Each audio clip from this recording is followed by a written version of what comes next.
Hey guys, welcome back to another video. This is Gabe with Indigo Software, genuine Microsoft software for less. In today's video, we're breaking down some scheduling and calendar tips to use within Microsoft Outlook. Now, before we get started with that, if you're interested in your own copy of Office or other Microsoft software at a great price, check out Indigo Software. We'll have links in the description box below. So without further ado, let's get started.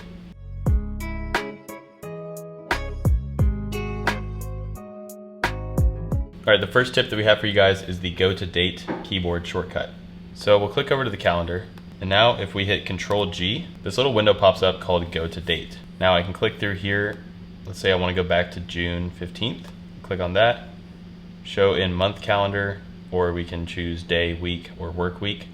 We'll keep it on month and we'll press OK. And it brings us right back to that date. So really fast way to jump around if you have a date in the future or in the past where you need to look at something or review something. Super quick tip for you guys there. Now the next tip that we have for you guys is to actually view the calendar from your inbox. So if we click over back to the inbox and then we right click on the calendar icon in the navigation bar, select Dock the Peak, and just like that we have a little miniature version of the calendar so we can simultaneously check our inbox while keeping the calendar open.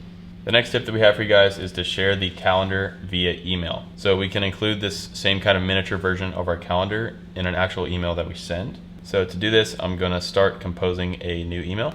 And then next we're gonna click over to the Insert tab. And then all the way to the right where these three little dots are, there's a little section here called Include. Under that, we're gonna click Calendar. Now we can set the date range. We can select our whole calendar and we can change the detail and some advanced settings. We'll press OK. And the calendar is now in our email and we are good to go ahead and send it off.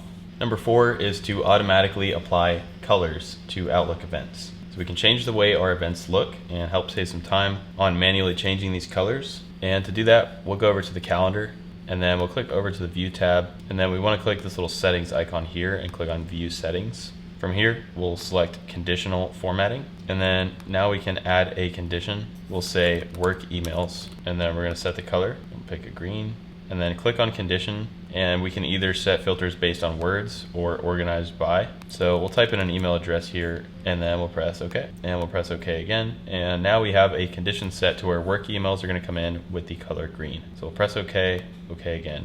And there we go. Number 5 is to convert any email to an Outlook calendar event. And this is a very simple process here. All we have to do is choose our email. All right, so to do this, we're gonna grab an email from our inbox and we're gonna drag and drop onto the calendar icon. As you can see, it brings up a little settings menu here under the appointment tab. And then we can just control some of the settings, set a date, set whether it's all day, how long it is, make recurring, set the time zone, save and close.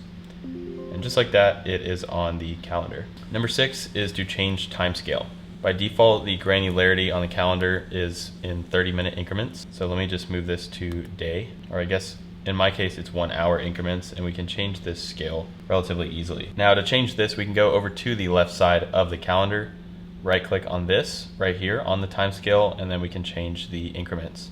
So it is in 30-minute increments. If we want, we could set it to 15, for example. And now we have these smaller increments where if we're setting 45-minute meetings, we can keep track of that a little bit better.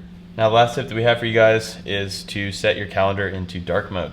So we'll right click anywhere on the calendar and click calendar options. And then we're going to click up to the general tab. And then under office theme, we can drop this down and select black. And then we'll press OK. Alright guys, so that's going to do it for today's video. If you found it helpful, we'd really appreciate a like, comment, and subscribe on the video. And feel free to drop any questions, comments, or concerns you may have in the comment section below, and we'll get back to you as soon as possible. Again, be sure to check out Indigo Software if you're interested in picking up your own copy of Office or other Microsoft software at a great price. So thanks for watching, and we'll see you guys in the next video.